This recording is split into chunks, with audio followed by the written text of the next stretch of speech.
বেশ কয়েকদিন যাবৎ খোয়াই জেলা হাসপাতালের ডায়ালাইসিস বিভাগে খুবই গুরুত্বপূর্ণ এরিথ্রোপয়েটিন ইনজেকশনটি নেই।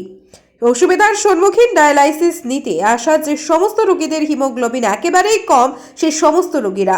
গোটা বিষয়টি নিয়ে হাসপাতালের মেডিকেল সুপার মৃদুল দাসের কাছে জানতে চাওয়া হলে তিনি জানান, এই ইনজেকশনটি শুধু খোয়াই জেলা হাসপাতালে নয়, সিএমও স্টোর থেকে শুরু করে আগরতলায় পর্যন্ত বিভিন্ন স্টোরে এর সংকট রয়েছে।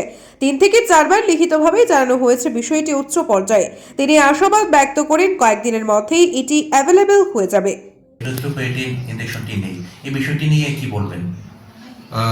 এরিথ্রোপয়েটিন যে ইনজেকশনটা, এটা যাদের ডায়ালাইসিস হয়, ক্রনিক কিডনি ডিজিজ পেশেন্ট, তাদের মধ্যে কিছু সংখ্যক রোগীর সেটা দরকার হয়, যাদের হিমোগ্লোবিন অত্যন্ত কম, বাদবাকিদের দরকার হয় না।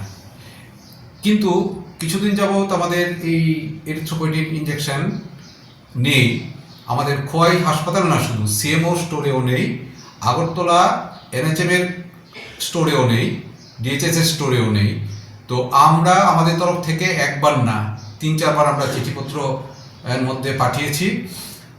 সিএমওর সাথে আমার কথা হয়েছে, সিএমও নিজেও উদ্যোগ নিয়ে চিঠিপত্র পাঠিয়েছে স্টেটে, কিন্তু এখনও সেটা আমাদের হাতে এসে পৌঁছয়নি।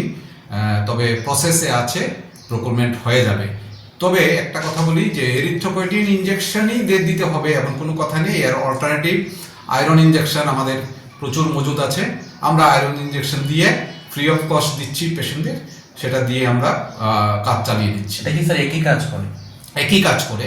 হ্যাঁ, এরিথ্রোপয়েটিনটা গোড়া থেকে হিমোগ্লোবিনটাকে বাড়ায়, আর আয়রনটা মোটামুটি একটু রেডিমেড টাইপের, আর এই টু ডিফারেন্স। কিন্তু কাজ হয়ে যায় আমাদের যাদের হিমোগ্লোবিন কম থাকে, তাদেরকে আয়রন দিয়ে কাজ করানো। মোটামুটি কবে নাগাদ স্যার এটা অ্যাভেলেবল হতে পারে? সেটা আমি ঠিক বলতে পারবো না এই মুহূর্তে, তবে হচ্ছে, আমাদের প্রসেসে আছে এবং প্রকুরমেন্টের সমস্ত প্রসেস হচ্ছে শুনেছি স্টেট থেকে। হয়তো 1 সপ্তাহ বা 2 সপ্তাহের মধ্যে আমরা হাতে পেয়ে যাব, সেটা আশা করা যাচ্ছে। Thank you sir.